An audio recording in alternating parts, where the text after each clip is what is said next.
What's up, what's up, everybody? Hope you're having a good day. I hope you're enjoying Black Ops 6.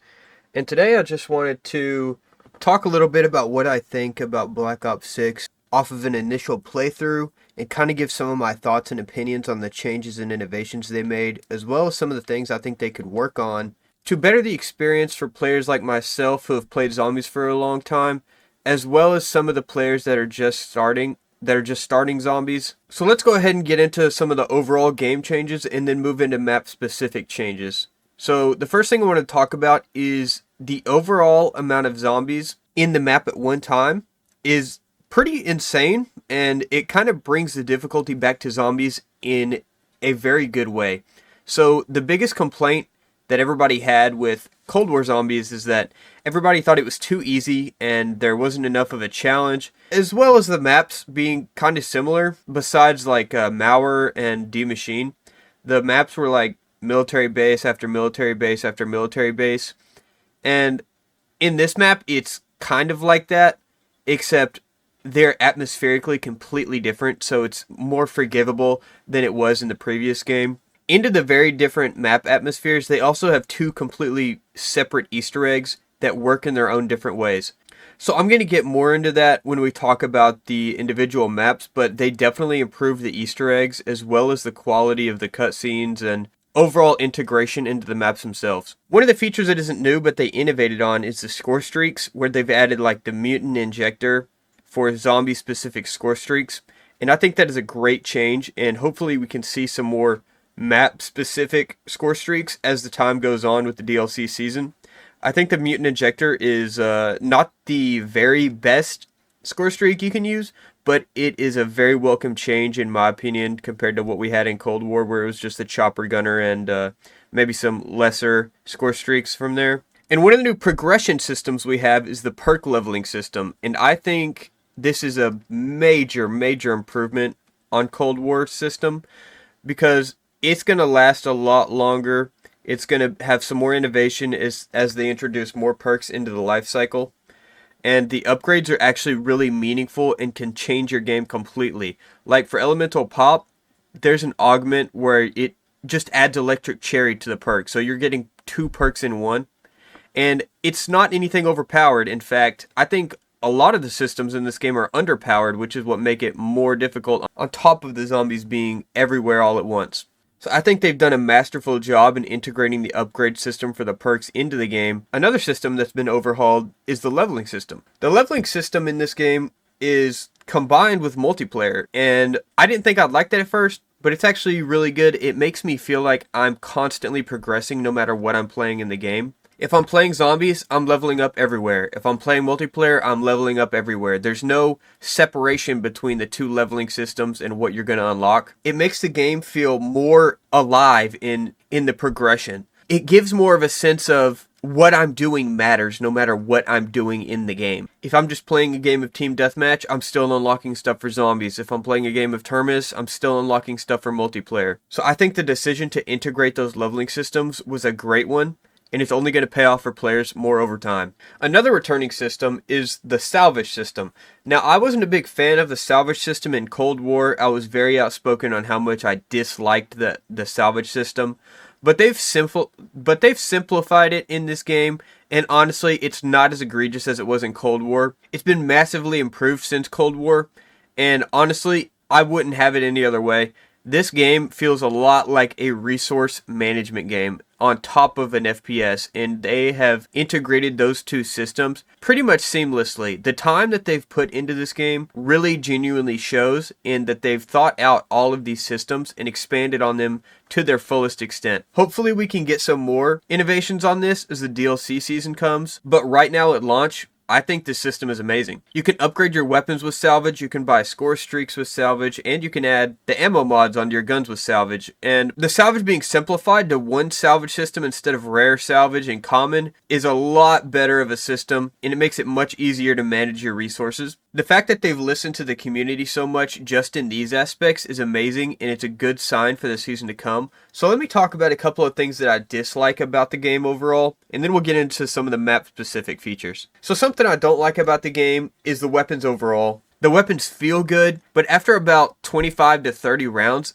they kind of fall off. Like, if you don't have the maximum upgrades and the ammo mods on them, as well as a ton of perks and armor, you're just going to die.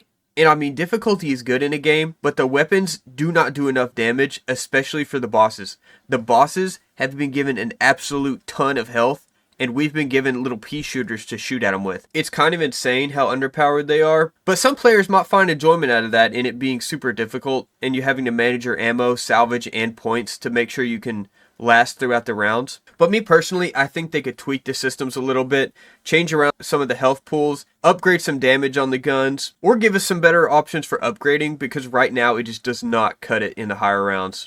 Another issue plaguing both maps is boss spam on rounds over 25 realistically. You could have like 3 amalgams and like 20 manglers coming at you at once, just chipping away at your armor and then chipping away at your health until you're completely dead.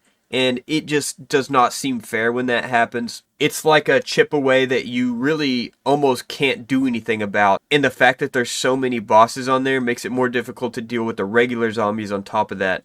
It's a unfair type of difficulty in the way that you can't stop there from being so many bosses on the map just chipping away at you over and over again. And you can't kill them fast enough because the weapons are so underpowered. And that leads to frustration with the system, frustration with the boss zombies, and frustration with the maps overall that may be misplaced. Overall, the game is an amazing start, and I really hope they can innovate on these systems, make a few tweaks, and give us an amazing experience as the DLC cycle goes on. From what I've heard, the DLC maps are supposed to be as in-depth as Terminus, and if we get that, we might have a top 3 zombies game on our hands. But I want to get into some more map-specific features now, so I'll stop yapping and we'll start talking about Terminus.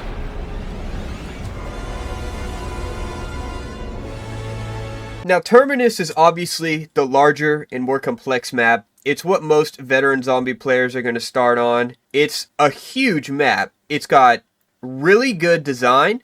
It's got really good atmosphere. It's got no wasted space, and you would think with a map this big, there's going to be some wasted space, but I can't think of a single area where you will not go through and find something there to do. There's at least like a perk or a crafting table or a part of an Easter egg or an exfil spot. They have used every bit of this map to its fullest extent, and I can't give them enough praise for that. The atmosphere of the map is absolutely amazing as well, with the storm, the rain, the island aesthetic overall, the traveling through the map with the boats, and really making it just feel like a desolate, isolated area. But at the same time, it's been lived in by these scientists and people that got experimented on, and it really shines through in the atmosphere with the dark, foreboding island. The gameplay on the map is really fun, running through the map, looking at everything, or even slowing down and looking at some of the tiny details, because they have really put effort into every single piece of the map. No piece of the map is underdeveloped. You can go into any piece of this map and find a story of something that's happened to a person or experiments that are going on, or just a number of things. And the audio logs really help as well, giving a story for what has happened to specific people on this map, like the head of security or someone who wanted to transfer out and expose the island, but ultimately ended up getting captured and experimented on in the end. Finding that out through the Easter egg a bit later, and you're really rewarded for looking at these little things in the map. So talking about some of the new characters, I'm not a super fan of them yet. They kind of all bleed together, and there's no like specific quotes that I look at and I'm like, okay, this character would definitely say this, and it's very character specific. Like, I feel like 90% of the quotes you could put on any of the characters and you really wouldn't notice much of a difference. They've got time to kind of flesh out the characters with the DLCs, and I really hope they can give them more of a standout personality for each of them.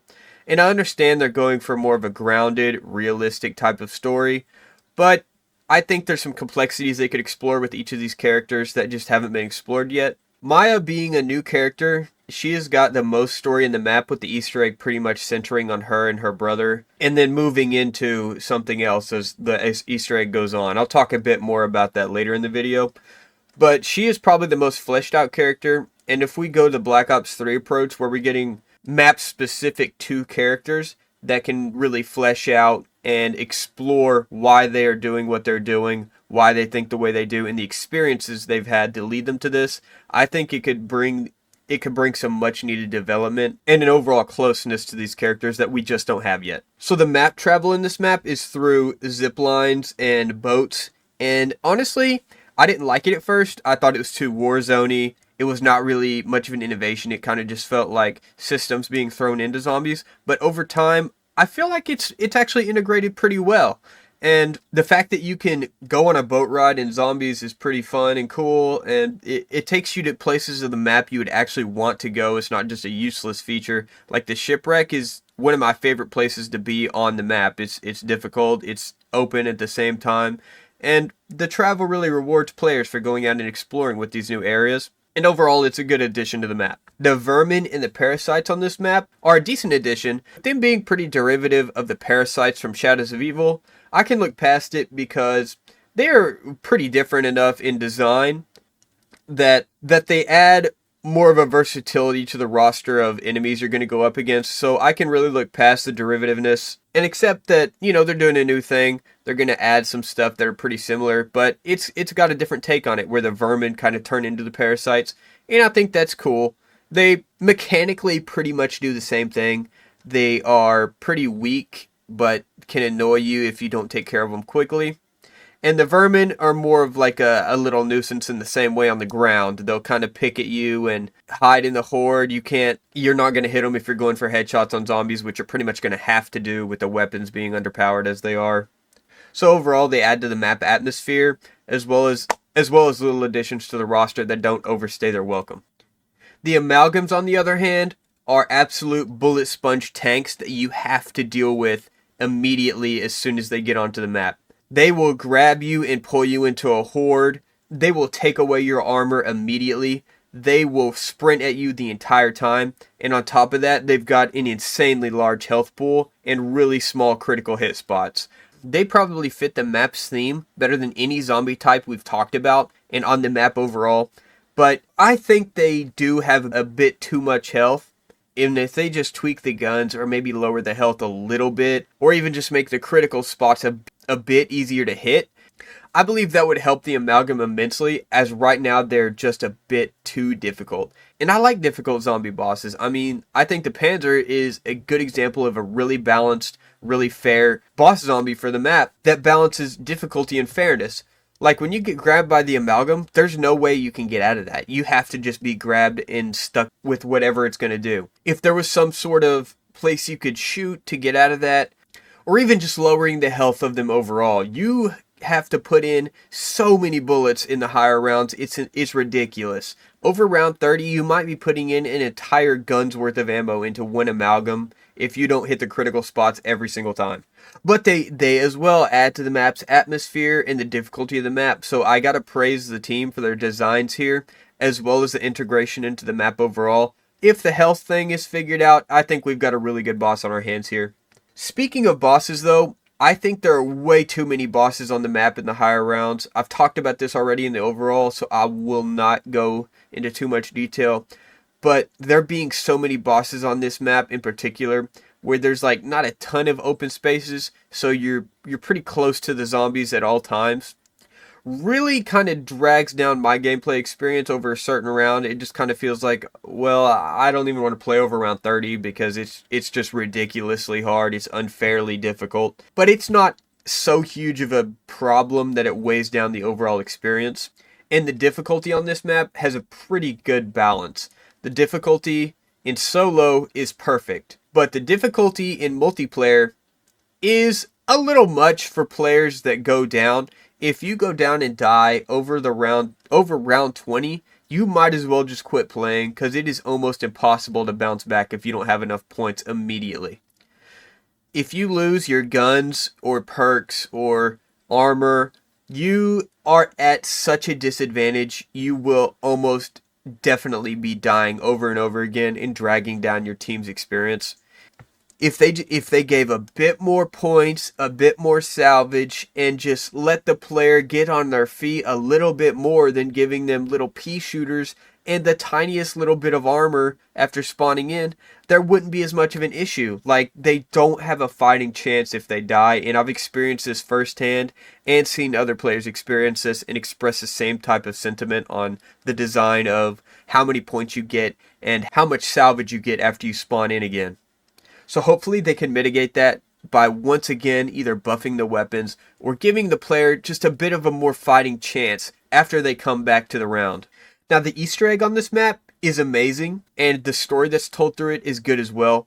It follows Maya trying to find her brother, and then halfway through we find out he's been experimented on. You would know this already if you went through the logs in the map.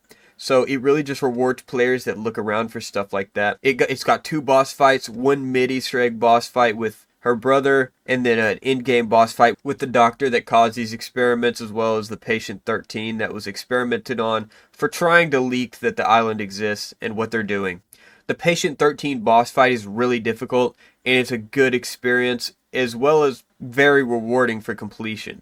The rewards that you get for doing the Easter eggs on this game are actually good and meaningful, and I don't think we've seen rewards like this for just doing the Easter eggs ever in Zombies. It's a very good reward system and a very good Easter egg. If you have this game, I really recommend you try and do the Easter egg. It's not overly complicated. It's not going to take you all day to do like some in the past, and it's just an overall great experience. And what really elevates the Easter egg as well as the map overall is the music in the game. The music in this game is superb. The music really elevates every part of the game, every part of each map, and it brings together a cohesive experience for everything in this game. They've always been good at music design in these games, but I think Black Ops 6 is still a standout for music quality in these games. Now, something you might have noticed I haven't talked about yet is the wonder weapon. The wonder weapon of this map is the Beam Smasher, and quite honestly, it's pretty cool. I mean, it's not something we've seen before. It's a unique design. It's a laser weapon that's actually good in Call of Duty Zombies, and we've never seen that before. All the laser weapons we have before are absolutely terrible and trash. So having one as a wonder weapon that's actually good is pretty nice. It does decent damage to the bosses, it does good damage to the zombies, but it feels like if you're in a multiplayer experience in Zombies, then you're really reliant on the person that has the Beam Smasher to take care of the boss zombies. It feels like the bosses have been catered to people that have the wonder weapons, and you really have to put the burden of the boss zombies onto whoever has that. I think the design of it is really good. I think the feel of it is really good. The sound design, once again, is amazing. But it's no Thunder Gun. It's not going to get you out of a sticky situation unless you actually play smart, and I think that's a good balance to have. Now, I think it could be a bit better, sure, but I'm not going to ask for an overpowered weapon like the Thunder Gun or the Apothicon Servant from Black Ops 3, because that's just not what this game's going for. Overall, I think it's an amazing wonder weapon. I think it's got great design. I think it really fits the map. And Terminus overall is a really great Zombies experience, and probably the best Zombies experience we've received since Black Ops 3. Liberty Falls. I remember when we first saw the gameplay for this map, we thought it was going to be terrible. Nobody liked it. Everybody said it was too generic. And to be quite honest, it is generic, but it's got charm. I like it. I think the smaller map being the more player-friendly map and giving a camo grind map as well as a leveling map, just a map we can jump into and play a bit faster in, is a great idea for any Zombies game, and I think they've done it well for this one. Now, the map's atmosphere is super bright and open, and I think that's by design. They didn't want to add another Terminus level map where it's difficult and this big sprawling experience. They wanted to add something you could just jump in. You know, new players can really find their footing on this map, get a feel for the experience, get a feel for the new mechanics. And old players have something they can grind camos on, grind leveling on, or just hop in and have like a 30-45 minute game without much setup or anything like that. Now, that's not to say that there's no Easter eggs, because there are. There are a lot of Easter eggs. There's a good main Easter egg that's pretty short and gets right to the point, with a good boss fight at the end as well. But the map is not trying to cater to the veteran players.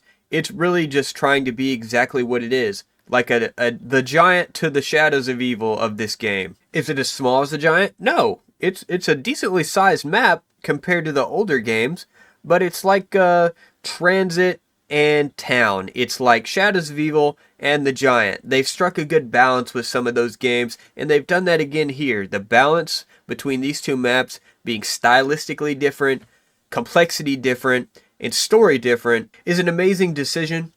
And I think they've kind of hit it out of the park with these two maps individually. Now, they brought back the vermin in this map, and they've brought back the manglers in this map. Do I like that? Not particularly, but I can see why they would do that.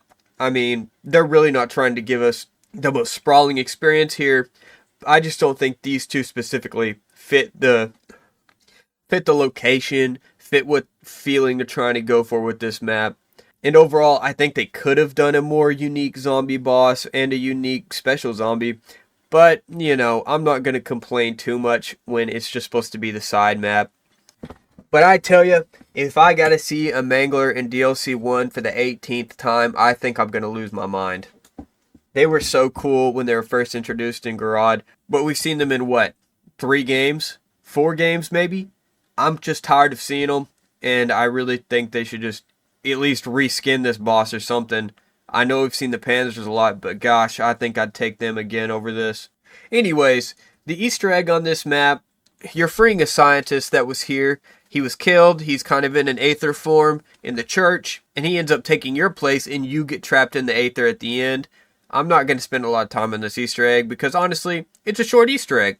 It's short, to the point, and the issue that I have with it is that the intro cutscene sets up a great Easter egg jump-off point, but it has nothing to do with the Easter egg.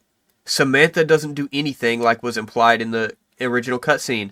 I don't know if they had this idea for it and it just got changed last minute. I really doubt that. I just can't see how this intro cutscene has anything to do with the story of the map, to be completely honest with you. I guess we might get expansions on that as time goes on with the DLC season, but right now it just feels like a completely disconnected experience from the cutscene. Once again, the music in this map is great. It's got an old-timey retro feel with a new taste, you know? And I really respect that they went for that instead of just reusing some music from another part of the game like Campaign, and they really kind of made this their own. The map design overall in this game is absolutely standout, and I can't praise it enough. Now the winter weapon for this map is the jet gun. They brought it back from Transit, and this is how you do a reimagined winter weapon. They made it much, much better, and it's not too overpowered at the same time. It's a lot like the paralyzer mechanics, where it can overheat, but it recharges. And it's got a lot more functionality than the original jet gun. It doesn't break on you anymore. It's more like what the jet gun should have been. It's a paralyzer version, but it has the same damage mechanics as the jet gun. As well as adding an explosion mechanic where once you overheat, you can blow it up. And that doesn't destroy it like you would think it would in Transit or something like that. It just recharges right after, and boom, you're ready to go again. I think it was a great idea to bring this back. I think it feels much better, and it's a completely unique winter weapon in the way it feels and reacts to the zombies. Overall, I think this map is really good. I had almost no expectations for this map as all of my attention was on Terminus and how that map felt and played. But this map was actually a really surprising experience that I enjoyed very much. This game overall has a ton of potential. Do I think it's going to be as great as Black Ops 3? I don't see that right now personally, but I think it could be a number 2 best zombies game of all time if they keep this up. This is an amazing experience. It's brought a lot of the community together. It's brought my friend group together who hasn't been together since Black Ops 3. We're all back on here playing. It's a good time for everybody playing, and I think most of the community really enjoys what they've done. There is obviously passion in the gameplay. There's obviously passion in the design of both maps, and I can't wait to see what they have for us in the DLC season. With that said, I hope you all are enjoying the game as much as I am. I hope you all get the same experiences I've got. And with that, I'll let you get back to it, and I'll see you later.